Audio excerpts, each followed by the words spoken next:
Avanzamos entonces, llegamos al libro de Joel que significa Jehová es Dios, Jehová es Dios. Joel fue un profeta que profetizó para el reino del sur.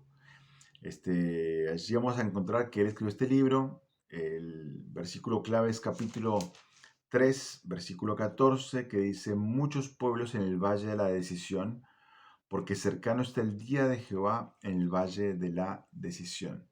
Aquí vamos a encontrar esa frase, el día de Jehová. Vamos a ver que Joel la utilizó 5 veces en su profecía. ¿De qué trata el día de Jehová? El día de Jehová trata de un periodo en el cual Dios va a tratar con Israel. Incluye el juicio final contra Israel, que es el tiempo de la tribulación, o sea, 7 años, y también incluye la restauración, que va a ser el reino mesiánico, conocido como el milenio. De eso se trata el día de Jehová. Cuando se habla en la escritura del día de Jehová, se habla de ese tiempo de tribulación y gran tribulación, y también se habla acerca del tiempo de restauración final de Israel, de la nación de Israel como tal. El mensaje es arrepentimiento, arrepentimiento. Tenemos que darle al Señor el lugar que Él merece para la bendición, tanto material como la espiritual, y obviamente la restauración que va a venir en adelante. Bueno, ¿de qué habla este libro? Bueno, primero que todo habla acerca de un peligro. ¿Cuál es ese peligro? El peligro es el castigo que Dios va a enviar sobre el reino del sur. Joel capítulo 1 dice: palabra de Jehová que vino a Joel, hijo de Petuel. Oíd esto, ancianos, y escuchad todos los moradores de la tierra. ¿Ha acontecido esto en vuestros días o en los días de vuestros padres? De esto contaréis a vuestros hijos y vuestros hijos a sus hijos y sus hijos a la otra generación. O sea, está diciendo, va a pasar algo que es terrible, que se va a seguir hablando para siempre. O sea, de padres a hijos, de hijos a nietos y así, porque va a ser algo muy, muy terrible. Versículo 4. Lo que quedó de la oruga comió el saltón, y lo que quedó del saltón comió el revoltón, y la langosta comió lo que del revoltón había quedado. ¿De qué habla esto? De etapas de lo que hace la destrucción de una langosta. O sea, hace un tiempo vi un documental de cómo las langostas llegan e invaden los campos y se comen todo y van destruyendo todas las cosas y todos los campos. Y realmente hacen mucho daño. Entonces aquí dice que lo que va a pasar es como una invasión de langostas, pero que va a afectar no solamente el campo, va a afectar todo. Versículo 5 dice: despertad borrachos, llorad, gemid todos los que bebéis vino a causa del mosto, porque os es quitado de vuestra boca. Va a afectar los campos, pero también va a afectar el tema de la producción de vino, dice acá. Versículo 6, porque pueblo fuerte e innumerable subió a mi tierra, sus dientes son dientes de león y sus muelas, muelas de león. Está aquí marcando claramente acerca de la crueldad de estos seres que van a afectar la tierra. Asoló mi vid y descortezó mi higuera, del todo la desnudó y derribó, sus ramas quedaron blancas. Llora tú como joven vestida de cilicio por el marido de su juventud. Y aquí el cuadro es de una mujer que está en el altar esperando a su novio, pero su novio no llega porque su novio murió. Ese es un momento de dolor absoluto, de un luto que no se puede explicar. Es un momento de mucha tristeza. Desapareció de la casa de Jehová la ofrenda y la libación. Los sacerdotes, ministros de Jehová, están de duelo. El campo está asolado, se enlutó la tierra, porque el trigo fue destruido, se secó el mosto, se perdió el aceite. Confundíos labradores, gemid viñeros, por el trigo y la cebada, porque se perdió la mies del campo. La viña está seca, y así sigue aquí mencionando acerca de este momento tan triste en el cual toda la tierra fue asolada por este grupo de ejército terrible que asoló toda la tierra. Entonces aquí está el profeta diciendo: hay un peligro, si no se arrepienten, Dios va a mandar un castigo. Hay un peligro gravísimo, tenemos que estar atentos porque Dios está advirtiendo que va a castigar por causa del pecado a nuestra nación. Entonces, no solamente habla acerca del peligro, también habla acerca de la promesa, porque Dios dice que a pesar del pecado, a pesar del castigo, todo eso, sin embargo, Dios va a tener misericordia. Fíjense capítulo 2, versículo 12 dice: Por eso pues ahora, dice Jehová, convertíos a mí con todo vuestro corazón, con ayuno y lloro y lamento. Rasgad vuestro corazón y no vuestros vestidos, y convertíos a Jehová vuestro Dios, porque misericordioso es y clemente, tardo para la ira y grande en misericordia, y que se duele del castigo. Dios dice, miren, hay un peligro grande, va a haber una invasión, pero aún en medio de todo eso, si ustedes se arrepienten, si se convierten a Dios, si vuelven al Señor, Dios va a tener misericordia de ustedes porque Dios es misericordioso y clemente, tardo para la ira. Dios siempre va a manifestar el hecho de que Él va a brindar esa misericordia, la entrega para todos, pero la gente tiene que arrepentirse, tiene que cambiar.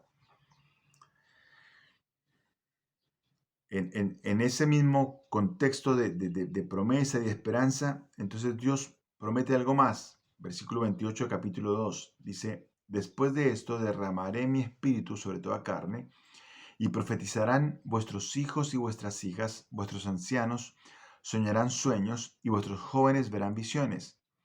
Y también sobre los siervos y sobre las siervas derramaré mi espíritu en aquellos días. Y daré prodigios en el cielo y en la tierra, sangre y fuego y columnas de humo. El sol se convertirá en tinieblas y la luna en sangre, antes que venga el día grande y espantoso de Jehová. Y todo aquel que invocar el nombre de Jehová será salvo, porque en el monte de Sión y en Jerusalén habrá salvación, como ha dicho Jehová, y entre el remanente al cual él habrá llamado. Entonces, si bien esta profecía fue mencionada por Pedro en Hechos capítulo 2, no tuvo su cumplimiento en Hechos 2. Pedro lo mencionó dando a entender que Dios hace maravillas únicas y cómo realmente Dios podía obrar de una forma impactante a través de la llenura del Espíritu y el control del Espíritu sobre la vida de unos hombres. Pero el contexto de este pasaje aquí habla acerca de juicio, un juicio inminente y venidero. Y ese juicio va a ocurrir cuando venga el tiempo de la tribulación, porque nuevamente menciona aquí el día de Jehová, un día en el cual va a haber todas estas señales que hasta ahora no se dieron. Esas señales van a ser claras para Israel del juicio, de ese día de Jehová grande y terrible, dice aquí, espantoso, espantoso. Pero como te dije siempre, en esta profecía siempre va a haber esperanza, va a haber esperanza, va a haber restauración. Entonces Dios va a dar su promesa en cuanto al porvenir. En el capítulo 3, versículo 16 dice, y Jehová rugirá desde Sión y dará su voz desde Jerusalén, y temblarán los cielos y la tierra, pero Jehová será la esperanza de su pueblo y la fortaleza de los hijos de Israel. Y conoceréis que yo soy Jehová vuestro Dios, que habito en Sión, mi santo monte, y Jerusalén será santa, y extraños no pasarán más por ella. ¿Sí? ¿Te das cuenta? Es algo que no pasó todavía, va a pasar en el reino milenial. O sea, va a venir el día de Jehová, que es grande, espantoso, la tribulación y gran tribulación, y después vendrá el tiempo de restauración futura de Israel, en el cual Jerusalén será nuevamente reconocida como un lugar santo, y extraños no van a pasar por ella. No va a haber más gente ajena a Dios. Hoy en día sabemos que Jerusalén está dividida en muchas partes y lamentablemente donde debería estar el templo, en ese momento hay una mezquita musulmana que en algún momento, muy pronto, va a desaparecer para que se construya ese templo que los judíos tanto anhelan y que se ha preparado para ellos. Entonces, ese es el mensaje de Joel: Jehová es Dios. Después del mensaje de Joel, entonces en nuestra Biblia aparece el mensaje del profeta Amós. El mensaje del profeta Amós. Es un mensaje muy también interesante. Amós significa carga pesada. Carga pesada. Entonces, ¿quién era Amós? Bueno, Amós era un hombre que, según lo que él mismo habla de sí mismo, se escribe aquí en la palabra, era un hombre que era pastor de ovejas, él era capataz del campo, él era boyero, o sea, aquel que apacienta los bueyes, y también era un hombre de campo, un campesino, campesino. Él dice que él era colector de sicómoros, un hombre que trabajaba en el campo. La fecha de escritura de este libro es alrededor del año 762 a.C. Y su mensaje principal es que Dios ha elegido a Israel por sobre las demás naciones y por tanto su castigo va a ser conforme a la medida de su llamado. Dios eligió a Israel por encima de todas las demás naciones, pero como Israel fue desobediente, su castigo va a ser a la medida de su llamado. Fíjense capítulo 3, versículo 2 dice, a vosotros solamente he conocido de todas las familias de la tierra, por tanto os castigaré por todas vuestras maldades, todas vuestras maldades. En este libro vamos a ver una frase que es la frase así dice el Señor, que aparece unas 40 veces, y también la frase buscadme, buscadme, que aparece unas 5 veces en este libro. Bueno, ¿de qué habla este libro? Bueno, este libro habla acerca de denuncia, denuncia de los pecados de las naciones, eh, y lo hace de una forma muy interesante, Amós, en su denuncia. Dice la Biblia así, en Amós capítulo 1, dice el versículo 3, así ha dicho Jehová, por 3 pecados de Damasco, y por el cuarto no revocaré su castigo, porque trillaron a Galaad con trillos de hierro. Entonces, ahí está la forma en la cual Amós va a dar su mensaje. ¿Cómo es? Él comienza a denunciar pecados de las naciones alrededor. Y lo hace de una forma muy poética, si se quiere. Él dice, por 3 pecados y por el cuarto no revocar su castigo. Lo dice aquí en el versículo 3, pero lo va a seguir diciendo. Fíjense versículo 6. Así ha dicho Jehová, por 3 pecados de Gaza y por el cuarto no revocaré su castigo, porque llevó cautivo a todo un pueblo para entregarlo a Edom. Versículo 9. Así ha dicho Jehová, por 3 pecados de Tiro y por el cuarto no revocaré su castigo, porque entregaron a todo un pueblo cautivo a Edom y no se acordaron del pacto de hermanos. Versículo 11. Así ha dicho Jehová, por 3 pecados de Edom y por el cuarto no revocaré su castigo, porque persiguió a espada a su hermano y violó todo afecto natural y en su furor le ha robado siempre y perpetuamente ha guardado el rencor. Versículo 13. Así ha dicho Jehová, por 3 pecados de los hijos de Amón y por el cuarto no revocaré su castigo, porque para ensanchar sus tierras abrieron a las mujeres de Galaad que estaban encintas. Sí, y allí entonces está dando la denuncia. Capítulo 2, versículo 1 dice, así ha dicho Jehová, por 3 pecados de Moab y por el cuarto no revocaré su castigo, porque quemó los huesos del rey de Edom hasta calcinarlos. El pueblo está escuchando ese mensaje. El profeta habla contra Damasco, contra Gaza, contra Tiro, contra Edom, contra Amón y contra Moab. Y allí está el pueblo escuchando y diciendo, sí, de verdad, se lo merecen, sí, tiene razón, así ha sido siempre, sí. Pero ahora el profeta da un giro y comienza a hablarle a la nación de Israel, ¿sí? Primero le habla al reino del sur, si bien Amos profetizó el reino del norte, pero también tiene mensaje contra el reino del sur. Dice el versículo 4 del capítulo 2, dice 2:4, así ha dicho Jehová, por 3 pecados de Judá y por el cuarto no revocaré su castigo. ¿Por qué? Porque menospreciaron la ley de Jehová y no guardaron sus ordenanzas y les hicieron errar sus mentiras en pos de las cuales anduvieron sus padres. Prenderé por tanto fuego en Judá, el cual consumirá los palacios de Jerusalén. Aquí Dios marca que la razón del castigo contra Judá es que ellos menospreciaron la palabra de Dios, no la tuvieron en cuenta. Se dejaron llevar por mentiras que los hicieron errar. La idea es que ellos fueron divagando. Los hicieron errar las mentiras en vez de aferrarse a la palabra de Dios. Ellos decidieron escuchar la mentira y por lo tanto Dios los iba a castigar. Pero ahora sí va a ir a hablar acerca del reino del norte, de Israel, que era el público para el cual Amós estaba hablando. Versículo 6 dice, así ha dicho Jehová, por 3 pecados de Israel y por el cuarto no revocaré su castigo. Y aquí comienza a hablar acerca de cuál es ese pecado que tanto le molestó a Dios. Dice aquí claramente, dice, porque, dice, vendieron por dinero al justo y al pobre por un par de zapatos. Pisotean en el polvo de la tierra las cabezas de los desvalidos y tuercen el camino de los humildes. Y el hijo y su padre se llegan a la misma joven profanando mi santo nombre. Sobre las ropas empeñadas se acuestan junto a cualquier altar, y el vino de los multados beben en la casa de sus dioses. Yo destruí delante de ellos al amorreo, cuya altura era como la altura de los cedros, y fuerte como una encina. Destruí su fruto arriba y sus raíces abajo. Y a vosotros os hice subir de la tierra de Egipto y os conduje por el desierto 40 años para que entraseis en posesión de la tierra del amorreo. Levanté de vuestros hijos para profetas y de vuestros jóvenes para que fuesen nazareos. ¿No es esto así, dice Jehová, hijos de Israel?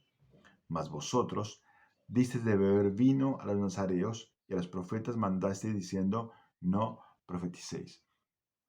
La acusación aquí del Señor es porque ellos no quisieron tener en cuenta al pobre. Aquí dice claramente que ellos vendieron por dinero al justo. O sea, aquella persona que era justa la vendieron por dinero, dice, y vendían al pobre por un par de zapatos. O sea, llegó tanta la corrupción, la falta de importancia en los demás, que la vida valía eso, un par de zapatos. Dice que ellos tomaban el vino de los multados, o sea, es decir, hasta despojaban a esta gente que lo único que les quedaba era eso, se lo quitaron. Y tomaban sus ropas y se acostaban sobre ellos. Había inmoralidad, dice acá, que el padre y su hijo se acostaban con el más joven. Pisoteaban la cabeza de los que estaban en el piso, los llenaban de polvo. Y Dios les hace una reflexión. Yo los libré en el camino de Egipto. Yo les di victoria sobre los amorreos, que eran gigantes. Yo les di profetas y les di nazareos. Y sin embargo, ustedes actuaron de una forma totalmente mala delante de mí. ¿Por qué? Porque en vez de respetar el pacto de los nazareos, les dieron vino para que quebraran ese pacto. Porque en vez de escuchar a los profetas, les dijeron, no profeticéis, no queremos saber nada contigo. Y entonces les habla acerca de esa gravedad, ¿sí? Les habla de sus pecados, de que fueron irresponsables, fueron idólatras, fueron inmorales. Fueron inmorales. Después va a mencionar diferentes juicios sobre Israel, y va a hablar acerca de un juicio de langostas, como el que dijo Joel, un juicio de fuego, y les va a hablar de que esos juicios los van a alcanzar. Pero como te dije siempre, los profetas terminaban con esperanza para el pueblo. Y así termina también, obviamente, la profecía de Amós, con esperanza. Capítulo 9 de Amós dice el versículo 11, en aquel día yo levantaré el tabernáculo caído de David, cerraré sus portillos y levantaré sus ruinas y lo edificaré como en el tiempo pasado, para que aquellos sobre los cuales es invocado mi nombre posean el resto de Edom y de todas las naciones, dice Jehová, que hace esto. Y aquí vienen días, dice Jehová, en que el que ara alcanzará el segador, y el pisador de las uvas al que lleve la simiente. Y los montes destilarán mosto, y todos los collados se derretirán. Y traeré del cautiverio a mi pueblo Israel, y edificarán ellos las ciudades asoladas, y las habitarán, plantarán viñas, beberán el vino de ellas, harán huertos, y comerán el fruto de ellos, pues los plantaré sobre su tierra, y nunca más serán arrancados de su tierra que yo les di, ha dicho Jehová, Dios tuyo. Nunca más. Cuando venga la restauración final de Israel, nunca más. Ellos van a sufrir ese desarraigo, esa deportación, porque Dios es fiel y lo ha prometido. Él lo prometió y lo va a cumplir. ¿Cuándo? En el futuro, ¿sí? En el futuro reino milenial de Cristo. ¿Está bien? Bueno, avanzamos ahora, seguimos con nuestros profetas y llegamos al profeta Abdías. Profeta Abdías. Esta profecía va a ser diferente. ¿Por qué? Porque no va a ser enfocada en cuanto a Israel, ni en el norte, ni en el sur, sino va a ser enfocada directamente contra Edom. Y como está enfocada en Edom, no termina con esperanza como los demás libros. Va a terminar con juicio. Abdías significa el siervo de Jehová. Es el libro más corto del Antiguo Testamento, tiene solamente un capítulo, 21 versículos, pero tiene una profecía bastante fuerte y grave en contra de Edom. El versículo clave es el capítulo único, el capítulo 1, versículo 15, que dice, porque cercano está el día de Jehová sobre todas las naciones, como tú hiciste será contigo. Tu recompensa volverá sobre tu cabeza, ¿sí? Como tú hiciste será contigo. Eh, Vamos a ver allí que realmente va a ser una profecía muy fuerte en contra de Edom. Este libro es una advertencia muy fuerte contra todos aquellos que se levantan en contra del pueblo de Israel, contra todos los antisemitas. Toda aquella persona que vaya en contra del pueblo de Dios va a recibir castigo. Bueno, este es el caso obviamente de Edom. Recuerden ustedes que Edom son los descendientes de Esaú, es decir, acuérdense, estaba Jacob y Esaú. Esaú era el primogénito que despreció la primogenitura, la vendió por un plato de guiso. Después pelearon toda la vida, Jacob le robó la bendición a Esaú y fueron enemigos. Y los hijos de Esaú se convirtieron en la nación de Edom, quienes construyeron su casa sobre una fortaleza en la montaña, una fortaleza rocosa, que se expandía a 160 kilómetros de norte a sur y 30 kilómetros de este a oeste. La capital de esta fortaleza es conocida como Petra. Petra. En el siglo VIII a.C., algo pasó que realmente provocó la caída de este imperio que aparecía como que era algo impenetrable. En 1812 fueron descubiertas las ruinas de esta gran ciudad de Petra, y desde ese momento ha sido considerado como un patrimonio de la UNESCO por la maravilla de la construcción en medio de la piedra, de la roca allí, de esa ciudad llamada Petra. Bueno, ¿de qué habla este libro? Primero habla acerca de la humillación de Edom, la humillación de Edom. Versículos 1 al 9, dice así, dice, visión de Abdías, Jehová el Señor ha dicho así en cuanto a Edom. Hemos oído el pregón de Jehová y mensajero ha sido enviado a las naciones. Levantaos y levantémonos contra este pueblo en batalla. He aquí, pequeño te he hecho entre las naciones, estás abatido en gran manera. La soberbia de tu corazón te ha engañado. Tú que moras en las hendiduras de las peñas, en tu altísima morada, que dices en tu corazón, ¿quién me derribará a tierra?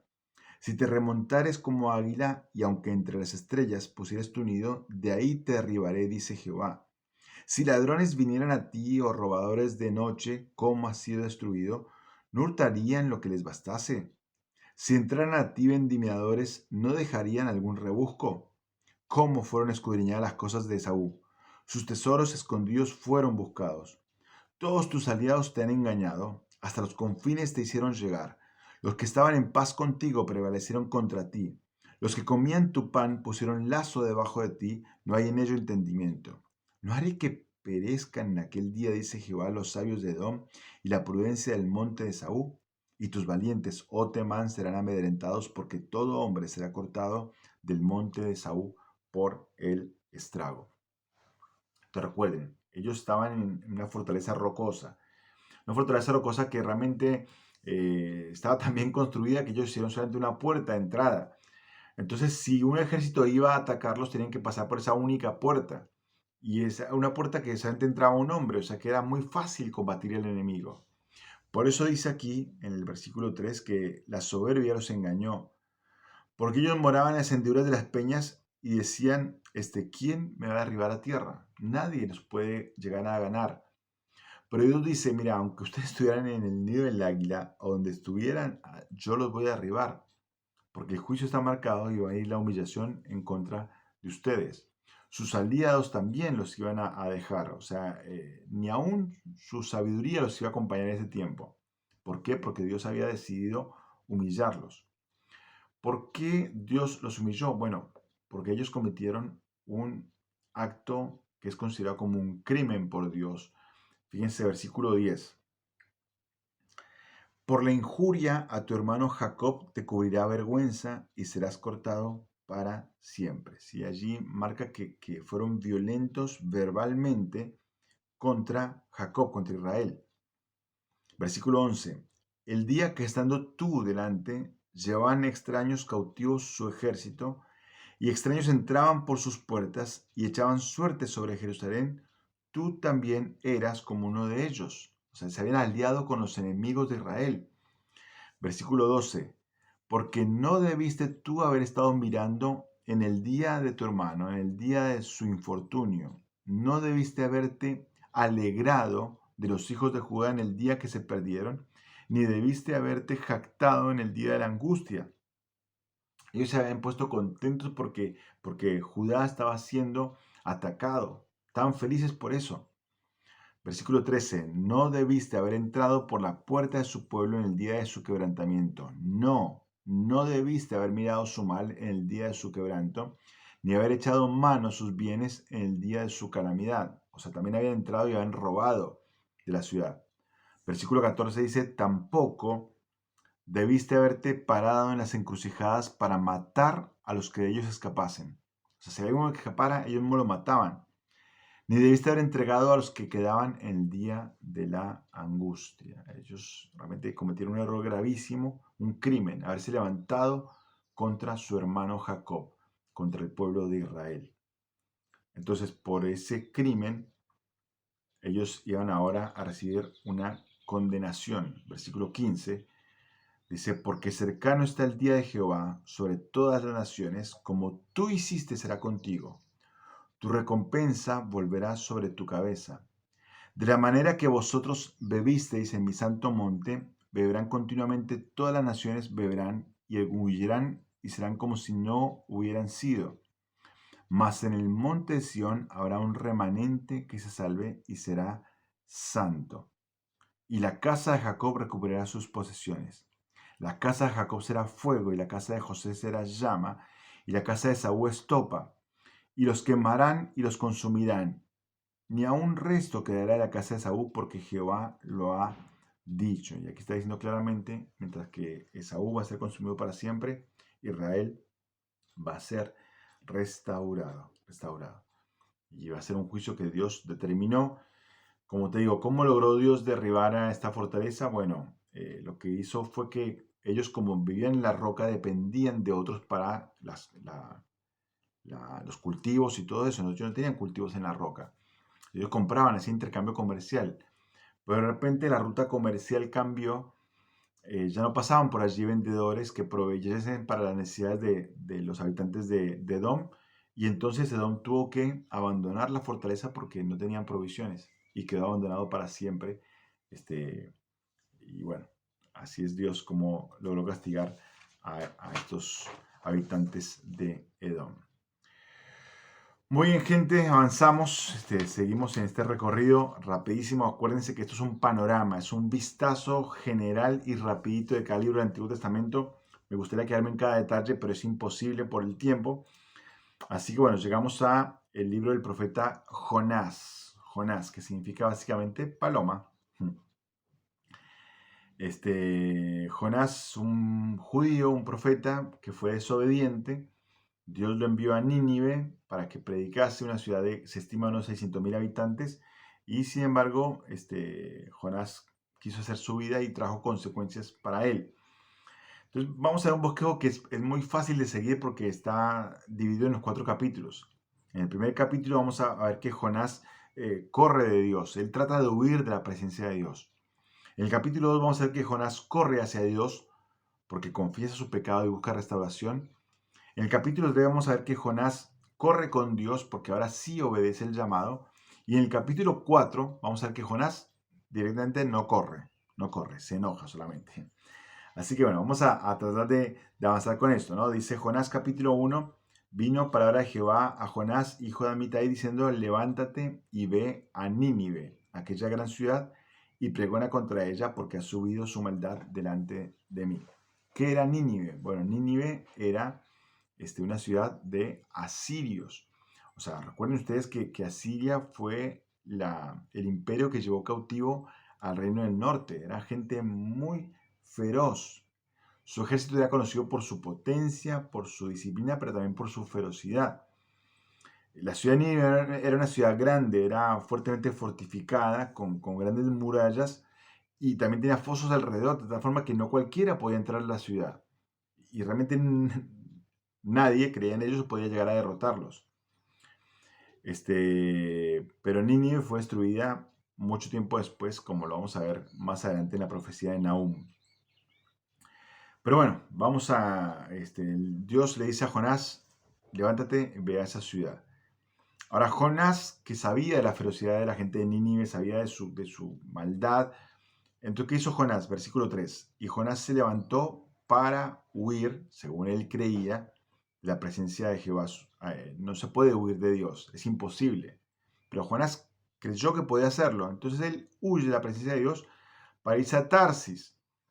Tarsis, algunos creen que puede ser España, o sea, como que él trató de escaparse hasta España para no ir a Nínive, o sea, en la dirección contraria.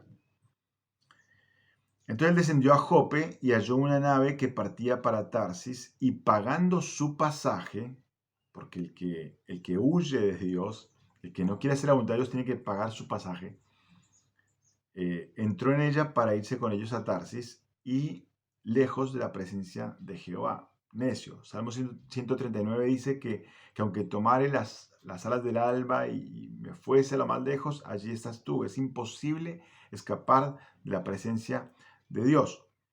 Entonces Dios hace levantar un gran viento, un fuerte viento, de tal modo que se creó una tormenta allí en el medio del mar y la gente tenía miedo. Y tanto miedo tenían que comenzaron a hacer lo posible para salvarse. Entonces lo más común es comenzar a tirar los enseres fuera del bote para que permanezca estable, quitarle peso, pero la tormenta no pasaba. Entonces, uno de los encargados del barco baja y de repente en la parte más baja encuentra a Jonás. ¿Y qué estaba haciendo Jonás? Durmiendo. Entonces lo despierta, le dice, dormilón, despiértate, ¿no te das cuenta de lo que pasa? Cada uno está clamando a su Dios porque estamos desesperados. Entonces comienzan ellos a ver cuál es la causa de esta tormenta y comienzan a investigar quién es y descubren que la causa de la tormenta es Jonás. Le preguntan, ¿quién eres? ¿De dónde vienes? ¿Qué oficio tienes? ¿Y cuál es tu tierra? Entonces Jonás dice, el versículo 9 dice, él respondió, soy hebreo y temo a Jehová, Dios de los cielos, que hizo el mar y la tierra. O sea, es contradictorio la respuesta de Jonás, porque Jonás dice, temo a Dios, y sin embargo él estaba viviendo de una forma que no reflejaba, no demostraba ese temor. Entonces estos hombres tuvieron miedo y dijeron, bueno, pero ¿por qué hiciste esto? Porque él les confesó que él estaba escapando de Dios.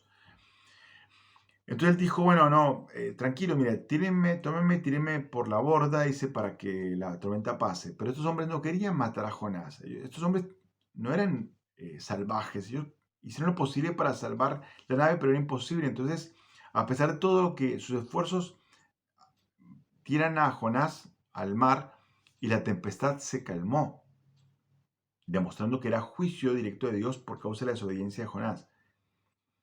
Pero Dios había preparado también un gran pez que tragó a Jonás y lo tuvo en su vientre por varios días. 3 días y 3 noches, como el Señor Jesús afirma que es una historia real esto, y fue una señal de lo que iba a pasar con Jesús también en su muerte y en su resurrección. Bueno, y entonces empieza el capítulo 2, en el cual Jonás corre hacia Dios. ¿Por qué? Porque él confiesa. Capítulo 2, versículo 1 dice, entonces oró Jonás a Jehová su Dios desde el vientre del pez. Esto es claro, desde el vientre del pez. Y dijo, invoqué mi angustia a Jehová, él me oyó.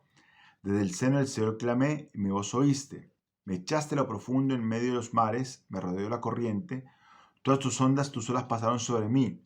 Y allí comienza a describir él su angustia. ¿Por qué? Porque claro, no es que simplemente, o sea, él ya sufrió las olas, fue tragado por el pez. Dentro del pez aún sigue habiendo actividad porque hay podredumbre de los demás peces que este pez ya digirió antes. Hay ácidos gástricos, bueno, es un momento muy feo. Y entonces Jonás comienza a describir eso. Dice versículo 7, cuando mi alma desfallecía en mí, me acordé de Jehová, y mi oración llegó hasta ti en tu santo templo. Los que siguen vanidades ilusorias, sus misericordias abandonan, mas yo con voz de alabanza te ofreceré sacrificio, pagaré lo que prometí, las salvaciones de Jehová. Entonces Dios escuchó la oración, versículo 10, y mandó a Jehová el pez y vomitó a Jonás en tierra. ¿Dónde lo vomitó el Señor? Y lo vomitó cerca de Nínive, obviamente. Fue un transporte que Dios pagó esta vez, Jonás no tuvo que pagar eso. Capítulo 3, Jonás corre con Dios, ahora sí obedece. Capítulo 3, versículo 1, vino palabra de Jehová por segunda vez a Jonás. O sea, siempre la misericordia de Dios y sus oportunidades. Levántate y ve a Nínive, aquella gran ciudad, y proclama en ella el mensaje que yo te diré. Se levantó Jonás y fue a Nínive conforme a la palabra de Jehová, y era Nínive ciudad grande en extremo, de 3 días de camino. Y comenzó Jonás a entrar por la ciudad camino de un día, y predicaba diciendo, de aquí a 40 días Nínive será destruida. Y los hombres de Nínive creyeron a Dios y proclamaron ayuno, y se vistieron de cilicio desde el mayor hasta el menor de ellos. Llegó la noticia hasta el rey de Nínive y se levantó de su silla, se despojó de su vestido, se cubrió de cilicio, se sentó sobre ceniza e hizo proclamar, anunciar a Nínive por mandato del rey y de sus grandes, diciendo, hombres y animales, bueyes y ovejas, no gusten cosa alguna, no se les dé alimento, ni beban agua, sino cúbranse de cilicio, hombres y animales, y clamen a Dios fuertemente, y conviértanse cada uno de su mal camino, de la rapiña que hay en sus manos. ¿Quién sabe si se volverá y se arrepentirá Dios y se apartará del ardor de su ira y no pereceremos? Y vio Dios lo que hicieron, que se convirtieron de su mal camino y se arrepintió del mal que había dicho que les haría y no lo hizo. No lo hizo. Este profeta fue, predicó, proclamó, el pueblo escuchó, creyó, se arrepintieron y por tanto Dios dijo, bueno, listo, no lo destruyo. Una gran conversión, algo que debería producir gozo en cualquier persona que predique el Evangelio. Paréntesis. La gente creyó el mensaje porque, obviamente, Dios había enviado a Jonás, pero también ellos habían escuchado de este hombre que había sido vomitado por un pez en tierra. Y el Dios de Nínive era un Dios que tenía forma de pescado. Entonces ellos entendieron que había sido enviado por alguien. Y para ellos por eso creyeron este anuncio. Capítulo 4, Jonás no corre, te dije, porque Jonás, en vez de alegrarse de lo que Dios había hecho, Jonás se enojó. Dice capítulo 4, versículo 1, pero Jonás se apesadumbró en extremo y se enojó. Y le reclamó a Dios, le dijo, Dios, ¿para qué me mandaste si los ibas a perdonar? Mejor matame, Dios, porque no vale la pena vivir.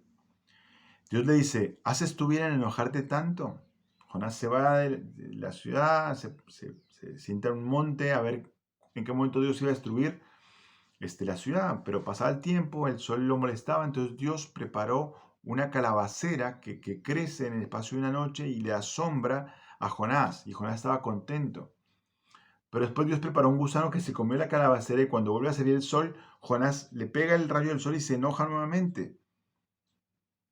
Y Dios le dice, ¿haces tú bien enojarte tanto? Y él dijo, mucho me enojó hasta la muerte, dijo. O sea, estaba tan mal espiritualmente Jonás que estaba enojado por todo.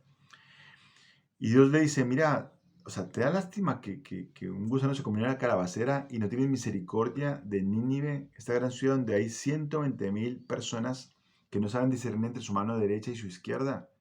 O sea, muchos dicen que está hablando de niños. O sea, había 120,000 niños que no podían discernir lo que hacían. Y Dios dijo, yo sí tengo misericordia de ellos, Jonás. Yo sí. Y la historia termina con un Jonás enojado. Y Dios diciéndole, ¿no te das cuenta, Jonás? O sea, qué increíble esta historia, ¿verdad? O sea, fue una historia mencionada por el Señor Jesús, te digo, como un cuadro, algo real que Dios dijo, esto pasó. Pero también interesante por las cosas que Dios prepara. Dios preparó un pez que se comienza a Jonás, Dios preparó una calabacera, un gusano, un viento recio. O sea, Dios allí actuando soberanamente en ese sentido. Pero bueno, qué cantidad de lecciones, ¿cierto? Para aprender aquí. Dios nos manda algo, no tenemos que huir de Dios, es necio eso. Cuando Dios manda, Él paga. Cuando desobedecemos, pagamos nosotros. Dios tiene misericordia, Dios puede hacer cosas increíbles. Así que no te pierdas la oportunidad hoy de poder ser luz y anunciar a los demás acerca de que Dios tiene para ellos también salvación en la persona de Cristo. Bueno, que Dios les bendiga, hermanos. Ha sido un gusto poder verlos en este día. Un abrazo grande.